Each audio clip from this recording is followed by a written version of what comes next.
Hello everyone. I'm going to show you how you can be able to make this fly-through text effect in DaVinci Resolve.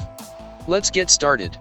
Here I've got a video clip in my timeline. For this example, now just hold and drag this clip one track above in the timeline. Now go under titles, search for text plus, and then drag it below our video clip, and then extend this title 2/3 of the way like this, and then select the clip. Go to Inspector tab. From here change the composite mode to multiply.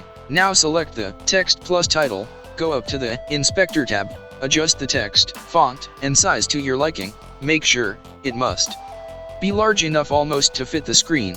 Now go to Settings, toggle on Dynamic Zoom, press Swap. Now go here, toggle on Dynamic Zoom. From this drop down menu, now drag this red box inside one of your letters. At last, cut the video clip where the text ends, and then select this clip, and change the composite mode back to normal. Here we go. If you found this video useful, please like and subscribe. Happy editing.